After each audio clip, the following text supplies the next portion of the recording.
Dave and I have had conversations with large organizations that freely admit that they just don't know how to handle this piece of it. And if these large orgs have trouble with that, can you only imagine with these newer companies that don't necessarily have, they've got great engineers, they've got great products, and they're working to develop some really good solutions, but they don't have the teams that these DSOs can rely on to integrate and implement. It's just crazy to see like the level of large organizations down to the emerging tech companies that are really challenged around making sure these products provide like positive operational performance.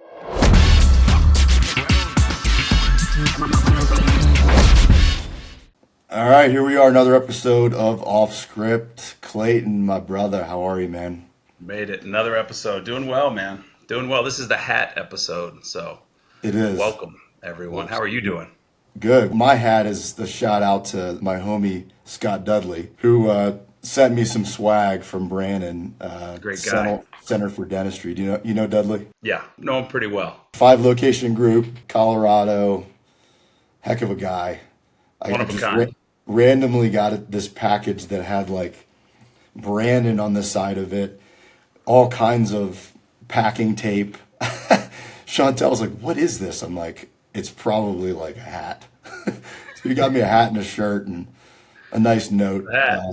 It's a hat. I want to represent. Yeah, this really wasn't planned with the hats here. Mine was an homage. I couldn't let Huffaker be the only one having fun with that 49ers hat he wears. He just had Trey Mueller, chief clinical at DCA, on his. It was a great listen, but I wanted to steal a little of his thunder here. Yeah, he does. He's a hat guy for sure, just like me. But man, the Niners hat is like his thing. Yeah, which I calling respect. card. I respect. Yep. I mean, I got the Bills right there. So Yeah, I'm telling you, I couldn't let you guys have all the fun here.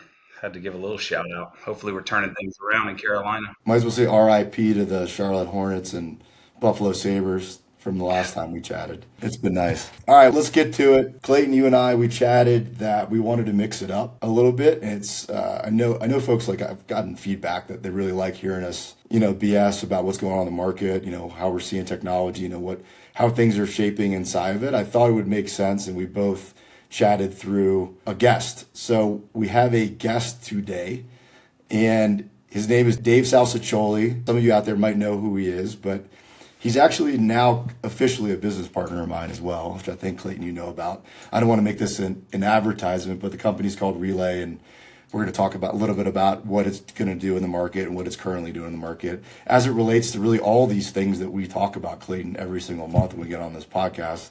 When it comes to technology, when it comes to, making sure you evaluate it. But when I looked at myself, when I work with a lot of these groups and a lot of these companies that are trying to go to market, that is my expertise. It's like, how do I support figuring out what a problem is inside the business and then help you evaluate that tech. And I almost felt like I was like leaving them out to dry from an implementation and onboarding perspective, because that's not my go-to thing. Like, I haven't been inside of a DSO like Dave has. Dave, thanks for joining us, brother. I don't know if you want to give any background on yourself. This isn't like a Zoom meeting or anything, but probably makes sense for people to understand a little bit about who you are, what you're all about, where you came from. I think you got a great background, man. Thanks for joining us. The first guest. First guest? Man. Number one. But I get to You're be the guy. the first one. I wish I would have got the hat memo, but whoops. It would have looked nice, all three of us stacked side by side. Whoops. Yeah, thanks for letting me be here today. I've been in the DSO space since about 2018. There's a phrase, right, that no one really knows how they got into the DSO space, but they don't know how to get out. And that's that's essentially kind of the story. No exit plan. I was working for my dad, who has an executive coaching consulting company here in Bend, Oregon, where I live. And there was an RFQ put out through the DEO at that time to have some speakers come into some of their growing kind of conference schedule that they were putting together. So landed a bid for an engagement in Philadelphia and in Portland. So spoke at both of those. Instantly kind of got thrust into the DSO space. And there's actually some fun history with even that first Philadelphia event. There's quite a few DSOs that came out of a lot of people meeting during those masterminds. Like all the guys at Guardian were all at disparate tables during that first event there. What year was that? It would have been 2018. Yeah.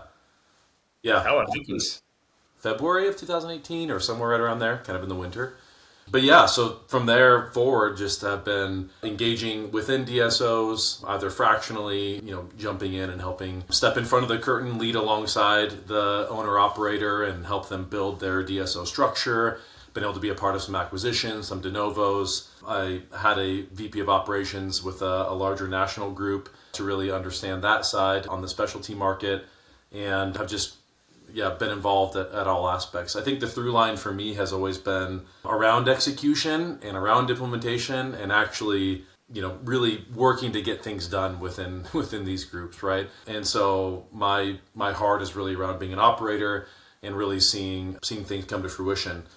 More recently, it's been about how do we make sure that the technology that is being brought into these groups is actually having results. And oftentimes I found myself when I was on the DSO side, I was sort of standing in the gap between building a great relationship with a vendor who was selling to us and who wanted to be partners with us. And I was managing that entire process from, all right, how do we help the vendor understand exactly what we need?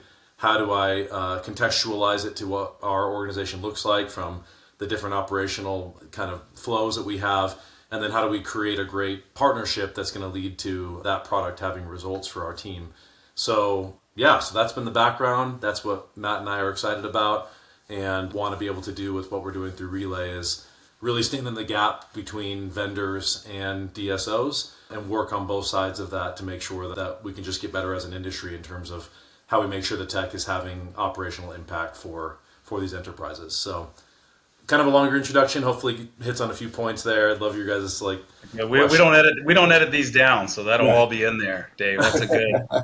I didn't know quite a bit of that. You'll fit right in on this conversation. Not that we haven't had some conversations already that have been great, but Yeah, that's right in line with what we love to discuss here. You're right in the middle of that mix, Clayton. Like that's a lot of what you do. I think you got the Good vendor trio. experience. Yeah, you're right in there. Just general thoughts on it. I think the one part that I'd love your feedback on too is like the tech that is out there. It just seems like in some cases these tech stacks just grow, and there's like this graveyard of technology that starts to exist. I've heard people talk about. I think Dave, actually, you're a big Monday guy.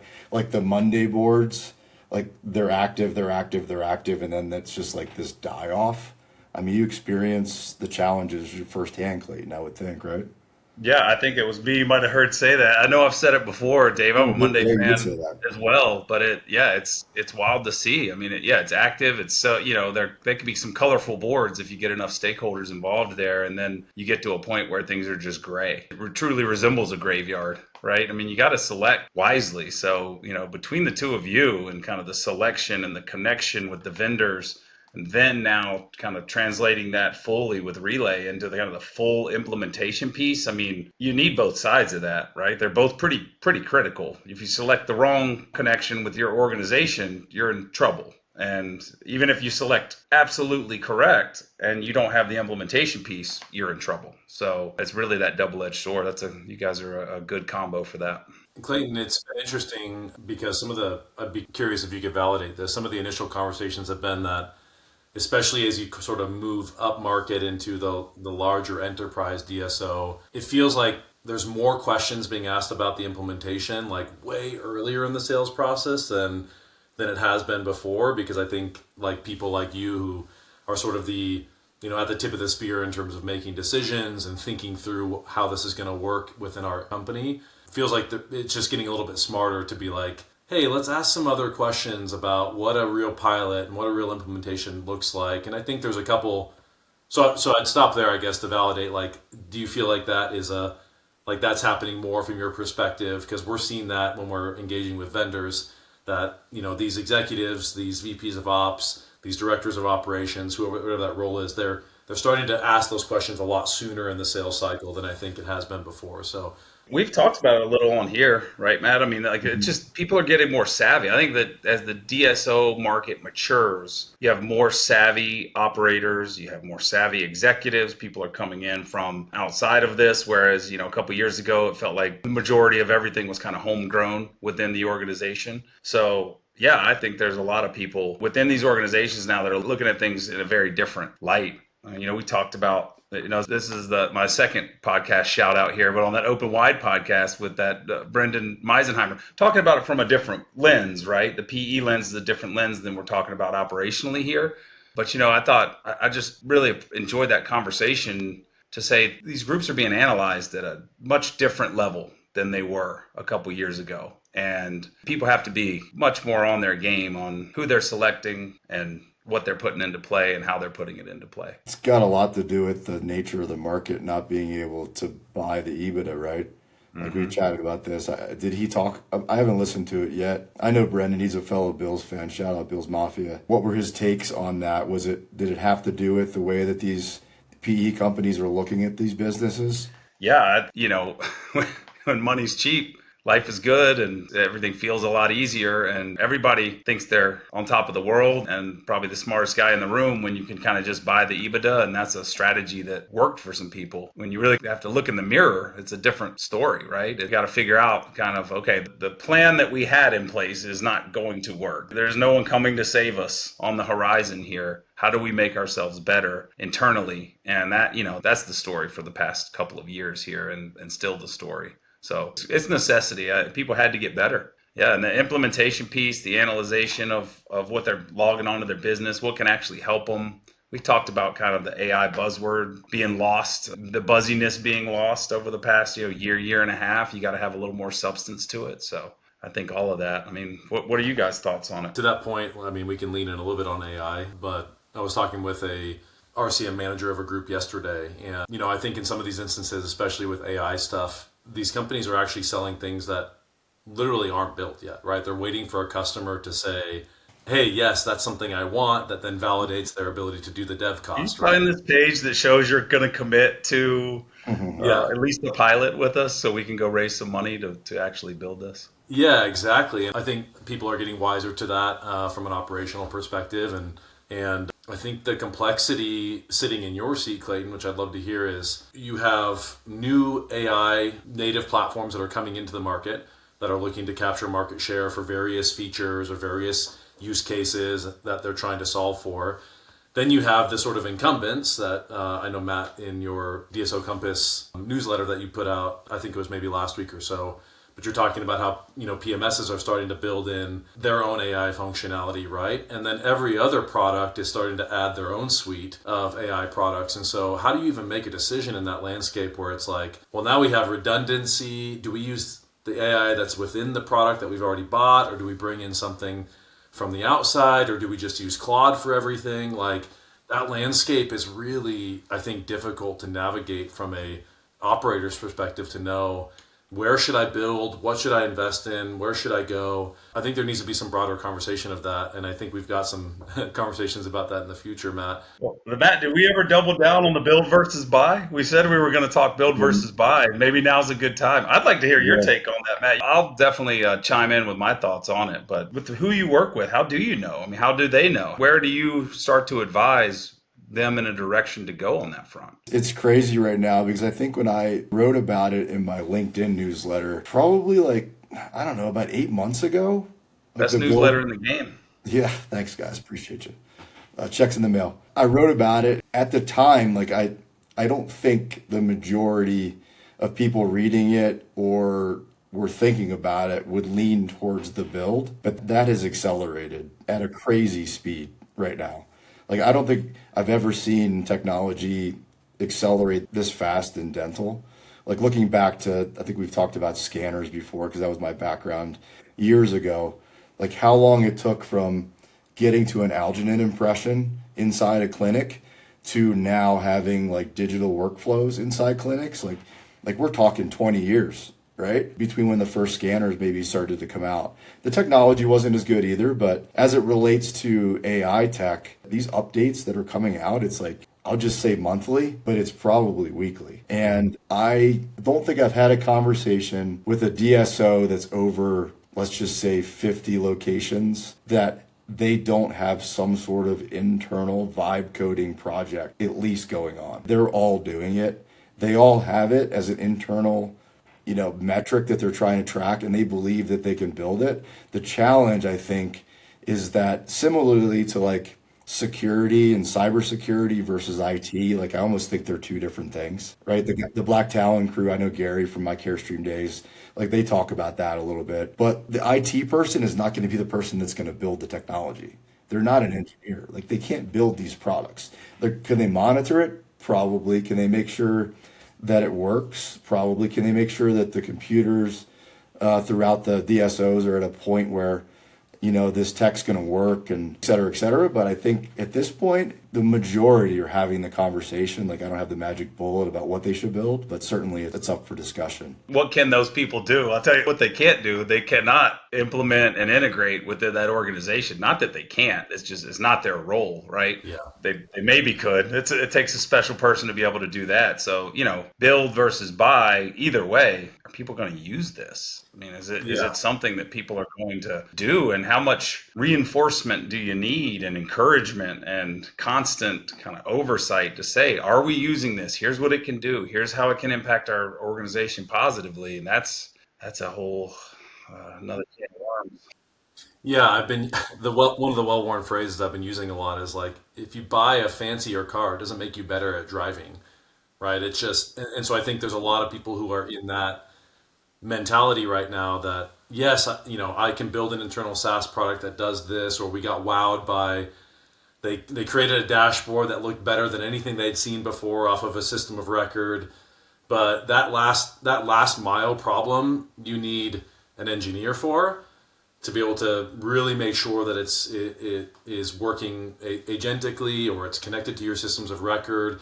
But then the other last mile problem is you still have to deal with the implementation. Whether you're building an internal SaaS product or you're bringing in a SaaS product, that piece is still there.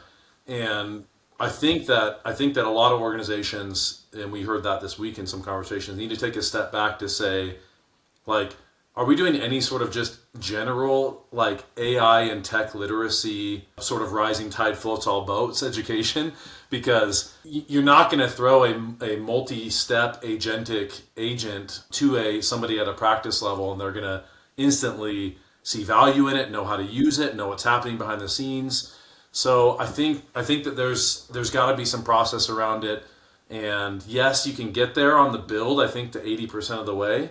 You got to have an engineer to take it to 90, and you got to have somebody thinking about that implementation piece, because layering this on top of broken operations or lack of adoption of your current tech tools, like, it doesn't make anything better. It just creates more chaos, from my perspective at least.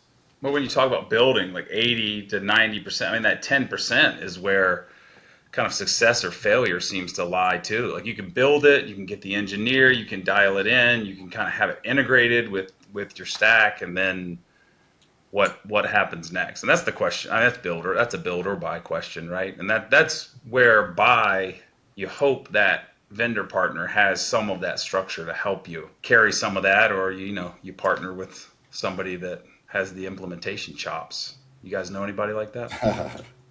No. I mean, like we're running into interesting discussions right now with like major players in the space that we haven't come out and talked about, like some of the things that we're doing on the go-to-market and implementation side that much. Frankly, like this is certainly a launch of sorts, but it's interesting, Clayton, like Dave and I have had conversations with large organizations that freely admit that they just don't know how to handle this piece of it. And if these large orgs have trouble with that, can you only imagine with these newer companies that don't necessarily they've got great engineers, they've got great products, and they're working to develop some really good solutions, but they don't have the teams that these DSOs can rely on to integrate and implement. Yeah.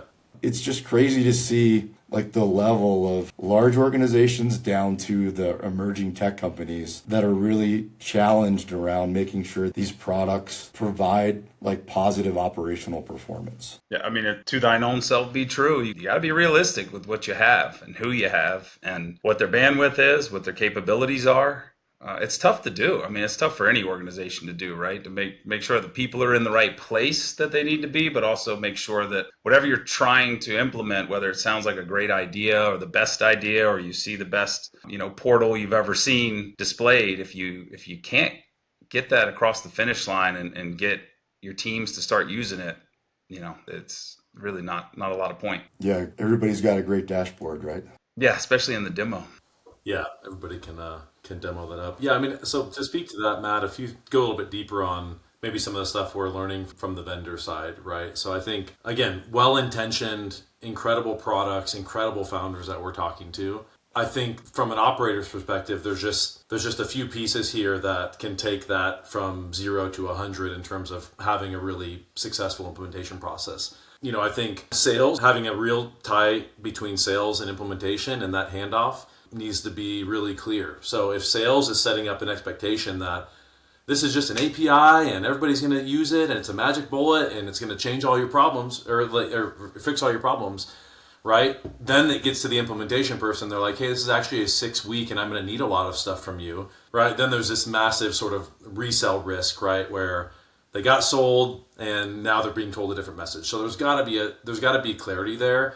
And I like to use the phrase, you've probably used this too, Clayton, in terms of like executing initiatives, like move slow to go fast. Like maybe I'd like to know from your go-to-market side if I'm just completely off on this, Matt, because from an operator perspective, I would rather go a little bit slower to make sure I understand the contract, I understand the next steps in the process, I understand the kickoff. But I think that's going against a little bit of like the speed of wanting to get the sale closed, of wanting to get that contract done. But I think if we can get really clear about like, what is this partnership going to look like right at the beginning, you deal with all those issues and questions up front. Then once you get into like, all right, let's hyper focus on getting this thing implemented, you can move faster on that part of the process if you slow down at the front end. But am I off on that, Matt? I mean, and how do you kind of manage those two things between speed to sale, but also making sure it's clear for the next step? Yeah, I think Clayton and you and I have touched on this a little bit before, maybe with some of the earlier stage companies. There's a certain level of, I don't want to talk about like all of the things that we need to do because I'm trying to get funding, or just from a larger vendor, that their sales rep is just like, I got a quota, I'm going to hit it, do whatever we need to do to get this thing done. Onboarding, implementation, like my job is done because I hammered this nail, I'm going to move on to the next nail. That's the challenge, because that's not the right partnership mentality that needs to exist to get to a point where this technology is not just added to the stack, providing that true performance inside of a DSO to where you're getting good outcomes for your business, for your practice, and for your doctors and patients. Clayton, I don't know if you have anything to add there. I mean, you talk about speed to sale and speed to getting that contract closed, and on one side, they want to get it there. Everybody, you'd like to get that part done as quick as possible, but really on the DSO side, it's like speed to impact. Like, how soon does this actually impact the business? Like, how soon can we see a measurable come out of this? And how quickly, like a direct correlation, right? Like, I think we've probably hit on everything at this point, so I'll stop saying that too, Matt, but I think we have hit on this in the past where, people will take credit for gains here or there and all those gains, and maybe they had a piece of that and they had a part to play in that, but it's really a much more difficult process to find kind of a direct correlation with some of this stuff to direct impact to the organization. So that, I think timelines get compressed. People almost forget what was talked about 6 months ago. And when you started this process, and kind of, even if you level set expectations from the beginning, you almost have to keep reinforcing, you kind of got to keep reminding, like, hey, this was from the beginning. Or if things have shifted and maybe you were sold on something that that nobody told you it was going to take 6 weeks to get the setup fully correct, then you just got to kind of go back and level set on the expectation of when the impact's actually going to happen, because it's probably not immediate. So then you're at a 3-month mark, a half a year mark. I mean, when is this actually going to affect the core of the business? And this stuff can take time. Unfortunately, no one wants to hear it, and sometimes no one wants to acknowledge it. What I'm hearing, though, the vendors get frustrated too, because like for it to really have the impact, we actually need hyper engagement from the DSO, right? And so that's where I think DSO operators really need to, like you've said already, like look in the mirror, really assess, like, do we have the time and capacity to hyper engage for 2-3 weeks, whatever it is that we're going to need to do from a design standpoint, a collaboration standpoint, to get to a point where we have a strong plan moving forward. And if they can't engage, and it's going to be tough, right? Then it's going to be... I was going to say the answer is usually no. I know. I mean, so For being again, I think honest. that's why there's a reason for some partnership help in implementing those things, right? Which is what we're endeavoring to do. But the reality is, like, it has to be from both sides. And so that level setting conversation needs to be, hey, like, this is what it really is going to look like, visually laying that out. Here's where we're going to have, like, these are project management basics 101. Like, where are we going to have shared documents? Where are we going to track milestones? How are we going to track actions? That doesn't become an email thread that everybody loses. Like, that stuff needs to exist, I think, through this process. But you also have to just level set and say, like, hey, can you commit to be engaged in this for this period of time? Here's what the expectation I have of you as a DSO operator. And if we can focus here, I promise you the speed to value will be faster if you can engage. But I think that the vendors are experiencing, yeah, great, let's go to a pilot. And then we can't get engagement from the operators that are needed to be able to pull off that implementation. You need someone narrow focus on the pilot. They better be enthusiastic and focused and, almost have like no one's going to hold me back from getting this done, because you go to there's a lot of questions that have to be answered internally, and you got to go to a lot of places usually to get them, and people are busy. And they're already doing a lot, and people have lives, and there's other things affecting. So yeah, you got to have somebody that has a passion for whatever it is you're trying to do. If you find that right person, I think then you're heading in the right direction. It's nothing's foolproof, but No, yeah, And yeah. there really isn't a job across most DSOs for that role. Like there Yes. isn't a title. I mean, in some cases, like Dave and I had a conversation this week with somebody that's in like integrations. They buy new practice and they integrate them into their systems. Here's the tech stack selection, and you kind of go from there. But they weren't one that's like driving pilot initiatives. It almost gets pushed on to different individuals. What I've seen is different folks are in charge, but I think in a lot of cases there are companies that have like this one practice or this one person that does a lot of the driving. What have you guys seen that champion? Like, who is that individual? In a lot of cases it probably varies based upon like, is it patient financing? Is it analytics? Is it this? Is it that? Right? What are you guys seeing? Dave, you want to start, or I have thoughts? Yeah. So oftentimes it's going to be somebody who has like an operational sort of broad viewpoint. But as much as you would like to think it's like the right subject matter expert for that particular pilot, it usually falls to just like, who's the high performer, who is usually the sort of early adopter of tech in general, right? And I don't always know if it falls to the right person necessarily, or all the right people are in the room on some of these, because it's generally, again, my experience is like, it's going to be the person who is more technology native. They're going to raise their hand and say like, yeah, I'm excited about technology. I don't know if you've ever seen the bell curve of the law of diffusion of innovation. It's a very well-worn kind of model, but it's going to be somebody who's in that like first 16%. Like they would self-identify like, Or yes, the chasm that has to be jumped. Mm-hmm. Yeah, to where you have to cross the chasm, right? But again, to just use that analogy, like crossing that chasm is tough, right? You can get a lot of people engaged early on with new technology. Getting it to the masses is where that challenge is, and been well proven out. But so for me, it usually ends up being like a high performer, operational person who normally would be the person who's like, I like integrating new tech, and they just sort of raise their hand and they jump into it. Yeah, and they have like the certain capabilities, right? It's like part that enthusiasm that I talked about earlier. Like you have to convey that.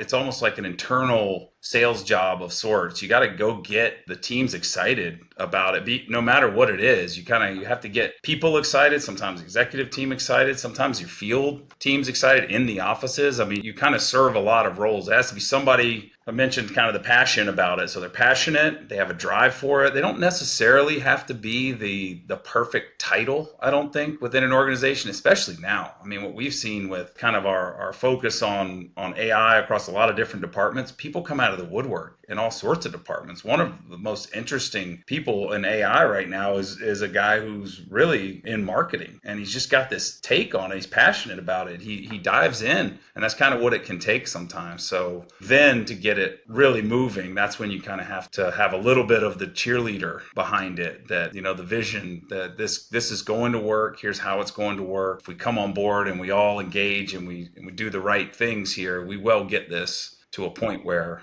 it has an impact. But it can be tough. There's always the speed humps along the way. I mean, certainly within the single practice and without, the emerging market, it's going to fall to like who's your practice manager usually or somebody within that role, right? Sometimes the doctor is pushing it, but obviously doctor's clinical. They're not going to be the one necessarily executing an integration path and engaging with vendors in the same way. As you go up level to, more of the enterprise DSO, it might be more like, hey, this is your role as VP of Ops or in that director of operations kind of role. But yeah, I think it's more about like who the person is than about the title, like you were saying, Clayton, and who drives it. I think the other thing that I'm finding that's interesting is you can only adopt so many new behaviors at one time, right? We see this in terms of our own habits and growth. So like, I think vendors are often thinking about training as a one-time 30-minute, clap it out, then you've got some Loom videos and you're good to go, right? But like that's not gonna, like, ultimately it's about changing behavior and changing the way we think about our day and changing our workflows. And so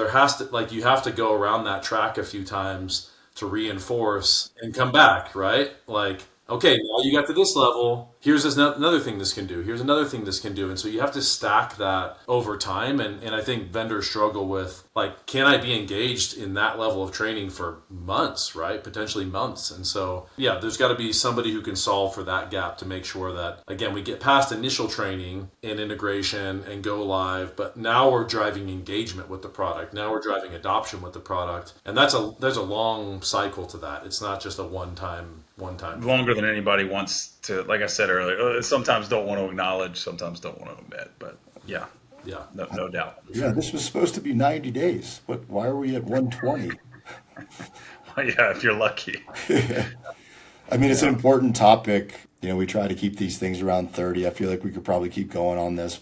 Maybe another time, perhaps. It's an important topic. I think things are hyper-focused out there. And Clayton and I talk about it all the time. And Dave, you and I a lot lately. Getting true, you talked about impact, like positive impact. Like, you don't just get technology to get technology. Like, the idea is you utilize it to make your lives better, to make your practice better, to make your teams happier. There's just so little, it seems like, focus on truly working together in partnership on these exciting new tech solutions. And I'm hopeful that what we're doing and just bringing awareness to it, people will think more about, like, saying, hey, let's work together to make this thing work. Well, I think, and one final little quick thing. I know I'm not usually quick, but I'll be quick here. Like, we talk about DSOs getting more sophisticated. A lot of these tech companies are young too, right? There's a lot of new technology coming. They're getting more sophisticated as to what it takes to. And I think they've, as they work through some of those challenges, they find solutions for them. And then whoever comes after as their customer gets it a little easier because they are building things out and getting more refined. Yep. Still need some help though. So, I still think there's a great spot for that. For sure. I mean, there's some exciting stuff coming. Maybe there's another conversation about some of the early tech that we're seeing and how different capabilities within AI are really growing different ways of tackling problems within the dental space. So yeah, it's fun to be a part of some of those conversations, which I haven't been as privy to. That's on one of Matt's other. I think Matt has like 4 or 5 podcasts. I think that's one of his others specifically. Maybe he'll give us a little bit of that content too. Yeah. I just want to be invited and let me know if it's a hat day. So I'll be one quick thought on the new technology companies too, and let's get out of here. But Brett Covert, who Clayton Corient, they have this annual founders meeting where there's a lot of founders that come to an event. It's a full day thing. The Corient folks like hook up with, tax planning, making sure that you're setting yourself up for success. I think there's some VCs that are there. The reason I bring it up is that last year they had about 125. These numbers might be off by plus or minus 125 folks last year. This year's event, they had over 750 new founders. So it is easier than it ever was to build a technology. So figuring out like who's legitimate and who's not is such a difficult challenge. But that's a crazy increase. They weren't sure if they were going to keep the event after last year. That is insane. But this year it was over 700. I think you guys are both right. I think we got the next topic. Who put out the flag and said that, hey, dental is the most underserved tech industry. Everybody's got maybe it's happening everywhere in every industry, but I think in this one especially, people are asking for help. I think they're responding to a market that's saying we need this, we need some assistance, some insight here, and they're creating interesting pieces. And maybe historically has just been underserved on the tech side, but that's a crazy number, Matt. It wasn't just dental either, by the way. This is just general people that were. Oh, I see. Yeah. That I do feel that the dental excitement from like the YC investors has slowed down. We'll see what Dykema looks like this year, which will be super exciting to see. But it's definitely slowed. All right, good stuff, guys. Dave, appreciate you, man. Thanks for coming on. Dave. And Clayton, as always, man. Good seeing you. See you guys. Good See you to next see time. you. Thanks, guys. Great Memorial Day weekend. All right, bye.